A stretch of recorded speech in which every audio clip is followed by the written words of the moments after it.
Hello everyone and welcome back to another showcase on Dark Souls 3. So, maybe you see all these fancy weapons, okay, they're nice and powerful and all, but I don't like getting close to my enemies. And I don't really have a projectile weapon either, like the crescent sword or all those fancy spear shoots lightning, etc. Well, don't worry, there's a weapon for you. It's not a projectile, but it's the next best thing. Something that pokes people and is long enough to put you at a safe area while poking them. Genius, is it not? Well, today's item is the pike. So, the pike is a real-world weapon. Pretty easy idea. It's a very, very long spear, often pretty much going for 5 meters in length or 4 meters, right in that range. Pretty much double the height of a person, normally. That varies on whoever's wielding it. But anyway, the description reads, long spear with a very long hilt, designed for long-range thrusting. Has the longest range of non-projectile weapons, but its very length makes it unwieldy in certain situations. Now we recall there was a Saint Benedar or something like that. That was also another pike weapon, so I have already covered a pike weapon before. And I'm not sure which one's longer. Maybe the pike? I've looked around mine, that's debated. No one really can see which one's longer. Anyway, the skill is the plain old skill about discharge from most spears. Hold spear at the waist and charge at a foe. Use strong attack while charging to extend the distance. But yes. So it's going to be a normal spear, just with a very, very long range. Double the normal range of, a plain spear. The beginner one. The shield splitting one. But anyway, it's pretty good. But how good is the pike, though? That is the real question. Now, visually, the pike, to be honest, it's pretty much a spear with a leaf-headed spearhead. Pikes came in many shapes and forms. They could have been barbed, they could have been pitchforked-wise, but they were designed for pretty much stopping cavalry charges. After all, if you had a huge line of horses rushing after you with angry people on top of them, the best thing you could do to stop them is put pikes in front of them. It might stop them, it might kill them too. But sometimes the deterrent was never enough and they charged anyway, with losses and your losses on your end. It was never actually used in open conflict, because once the enemy got point blank, like right into striking your shield, the pike became useless. So often these people were not very long lived. In the battlefield, or otherwise they just dropped their pike and just drew a sword.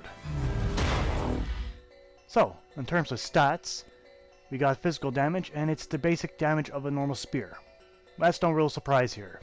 Like I said, it's going to behave a lot like a normal spear, just with a lot more reach. And going on to attribute bonus, we got a D for strength and C for dexterity, which is nice. But that's a little funny though, because the attribute requirement ask for more strength and dexterity to wield this. Which is funny, because I think you actually need more dexterity in real life to actually wield this weapon. To properly wield it correctly so you don't tire yourself out. But whatever, it's from software. No one says they look at study these weapons extensively. And finally up, we got the Spear Charge. Which pretty much is, you got 13 points of FP cast, and then, or to use, and then you got 9 to follow up with the power attack. And the weight isn't actually that bad at 7.5. To be honest, when I thought of the pike, I thought it'd be way like around 10 points, because this thing is just lopsided to wield. I always like to mention that this spear has unusually high durability. Pikes aren't known for durability. The wooden shaft gives away easily in extended battles, but whatever. It's from software. The animations. Can you guess what the animations are? Yeah, spear pokes. Like I said, it's going to behave a lot like the plain spear. The only difference is, the pike is slower. Much slower. Two-handed-wise, you get the average speed of a spear. But still, you're giving up your shield to do that. But it's still, overall, pretty good. But the charge, again, I think I do on the roof, and you can see you get a lot of reach there. You're really poking your opponent far. I also forgot to mention, and it won't be shown footage, but you can use this weapon with your shield up. Anyway, moving on to the upgrade, you can see this weapon takes plain old Titanite shards, and gets a modest upgrade, almost 10 points in both areas, so that's average. Not too bad, not too good. But we can see going forward that not a whole lot changes either.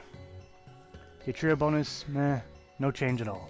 So a very plain forward upgrade. Decent damage. But how does it perform? Well, you perform by keeping your opponent at a very far away reach, but I won't be always doing that. That's not how I play. But I still need to get that backstab in. Yes, this weapon can backstab, which is obscure. Like, how would you... I don't even know how someone even try to backstab someone with this. You gotta get a really good... See, look what I mean. They just easily get around it. This is not a backstabbing weapon. You should never backstab with this. But I'm glad I took my shield, because this guy does not want me to get behind him. Whenever I do, he easily gets out of the way. That's the problem. This weapon is not fast. It is not fast enough for a backstab. You don't do it. It's not recommended. There we go. Took forever. 350 damage, 360. But overall damage is to be average. So I'm not expecting a powerhouse to this weapon. This weapon is merely to keep you out of harm's way. But mind you, that Cathedral Knight had a giant sword. So my reach is nullified by that. You can see it easily pierces multiple targets with this. Anyway, let's try the charge here. Half the damage. Now, I don't expect to get through the shield very well, but we can see, I already know that normal attacks just bounce right off the shield, easily. And it seems like he's going up, so I'll just charge him one last time. That didn't work? Okay. Great. As you see here, my attacks bounce right off the shield. I'm not going to get anywhere with that. But, okay, never mind. I did. But no ricochet. At least I can't get in there quick enough to do it with this weapon. Okay, moving on to the high defense of the Gorgile. This might be a bad weapon for this. It may have reach, but reach means nothing to this guy. He flies around the place. And he's long, his giant hammer, which is minuscule to him, eliminates my reach advantage. Now, his shield, I'm not even going to try to get through it. But yeah, it could have gone better. But with my limited power and with the reach, well, pretty much being nullified, it wasn't that great of a fight. So, well, mediocre in terms of that fight. Moving on to the Dark Knight, though. This is probably the one that's going to be most important in terms of reach. I'm going to try and stay out of sight of his, well, axe swings, while trying to poke him with my own spear. Easier said than done. These guys, they have an excellent reach. But just trying to sit outside of that and attack without getting hurt, it's not so easily done. I kind of think that the pike has lost its value in Dark Souls. It used to be quite handy in original Dark Souls, and I think it was in Demon's Souls. I think, but I do not recall if it was or not. But regardless, I recall spears being quite handy in that game. But yes, it seems to have lost its value because the enemy's gotten more complicated, extravagant, and their animations become more fluent. And the pike simply has not able to keep up with the whole demand of the firepower of weapons while keeping traditional reach in mind. If that made sense to you, then hopefully you understand my point of view with this weapon. Because overall, it does everything a spear does is poorer. But moving on to the pros and cons of the pike. On the pro side, well, you clearly got a very long reach. And I guess you can still use it with your shield up. That is why I'm listing it as a pro, because that is it for the pros. On the con side, it's got mediocre damage. But it's actually quite hard to use. It's not very quick with the animations. And it's not very versatile. Enemies easily strip its natural ability of reach. Too many enemies that are giants or have large weapons. So yes, has definitely waned in recent titles. Anyway, that's enough of the cons, and moving on to the score for the pike. Damage gets 4 out of 10.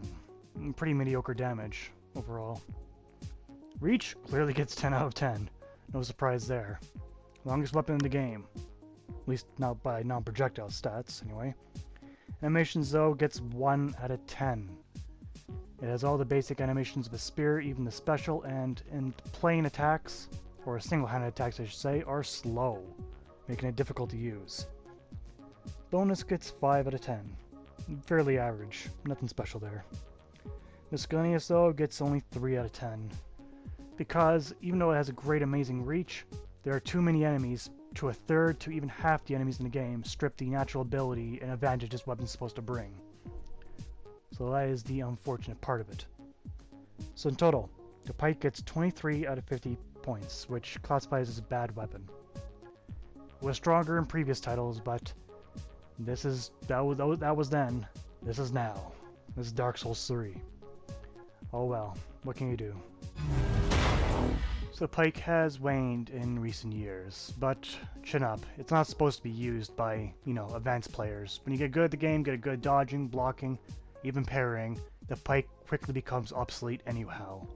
Relying on it was never a good idea in the first place across any of the games. But that's my opinion. That's been Showcase for today. I thank you for watching and see you guys next time. Take care out there.